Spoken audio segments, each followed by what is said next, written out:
आप लोगों की इस धारणा पर बात करना चाहता हूं। ये बार बार आप दामोदर विनायक सावरकर, जिन्हें वीर सावरकर उनको चाहने वाले कह के संबोधित करते हैं, इसको आरएसएस और भाजपा के साथ संबद्ध कैसे कर देते हैं? ना तो दामोदर विनायक सावरकर का संघ से कोई संबंध रहा, ना जनसंघ से कोई संबंध रहा, ना भारतीय जनता पार्टी से कोई संबंध रहा। सावरकर का अगर संबंध रहा तो हिंदू महासभा से रहा। हिंदू महासभा का प्रतिद्वंदी संगठन बनकर जनसंघ उभरा और जनसंघ के उभार के साथ साथ सावरकर के रहते रहते हिंदू महासभा का कोई नाम लेवा नहीं रह गया। यह आपका नेता भी इस बात को समझने के लिए तैयार नहीं है, जिसका नाम सम्माननीय राहुल गांधी है, और आप भी समझने के लिए तैयार नहीं है। संघ का और सावरकर का क्या नाता? थोड़ा रोशनी तो दीजिए, कहीं तो अध्ययन से निकाल कर लाइए। कौन सी शाखा में आपने देख लिया सावरकर जी को? डॉक्टर साहब, मैं तो ये ही जानता था कि वो हिंदू महासभा के ही विचारक थे, हिंदू महासभा के वो एक तरह से पदाधिकारी थे। हिंदू सभा से नहीं, राष्ट्रीय अध्यक्ष थे साहब। 10 सेकंड। पर भाजपा और आरएसएस के जो लोग हैं वो लोग खुद उनको अपना आदर्श मानते हैं, तो हम क्या करें भाई?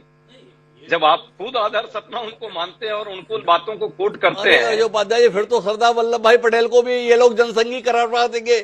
वो वल्लभ भाई पटेल का नाम आपसे ज्यादा लेते हैं, आप देखते नहीं हो क्या? तो क्या मान लें, सरदार वल्लभ भाई पटेल जनसंघ के जन्म से पहले से ही संघी थे। सबने देखा है संघ को उन्होंने बैन किया था।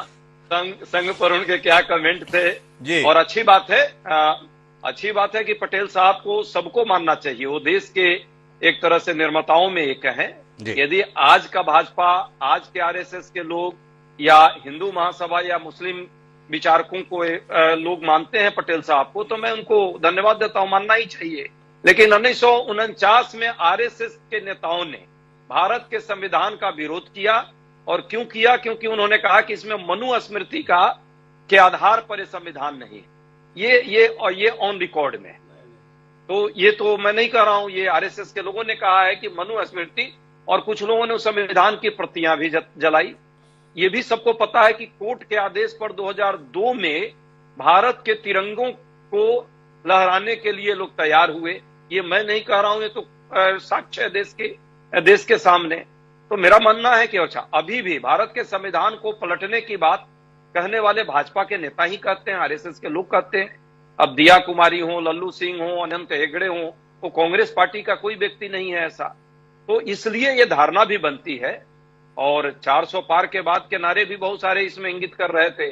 तो कहीं ना कहीं ये शक सुबह इसलिए आती है। हाँ, कुमार प्रशांत जी के विचारकों भी एक गांधीवादी विचारक है, और चूंकि गांधीवाद से हम भी कहीं ना कहीं उत्प्रेरित प्रभावित हैं, तो मैं बहुत सम्मान करता हूं। और आरएसएस पर ही कोई टिप्पणी उन्होंने की थी जिस पर इनको जो है कहीं ना कहीं मुकदमे भी शायद दर्ज हुए थे, मैं अभी नेट पर देख रहा था।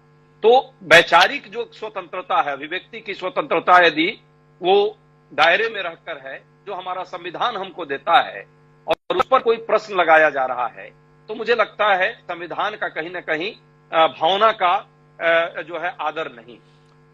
अच्छा, मूल मुद्दे पे आते हैं डॉक्टर उपाध्याय। क्या आप इस अपराध बोध के साथ में है कि संविधान का आपने 55 सालों के दौरान दुरुपयोग किया?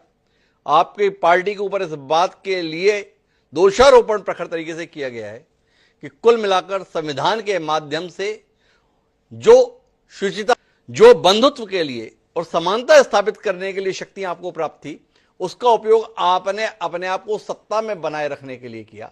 निर्वाचित सरकारों की धुआंधार तरीके से बर्खास्तगी के संदर्भ में कितने अपराध बोध के साथ अपने आप को महसूस करते हैं आप? क्या आप मानते हैं कि संविधान की भावना के साथ कांग्रेस पार्टी ने अपने शासनकाल के दौरान खिलवाड़ किया? इस बार आपकी टिप्पणी।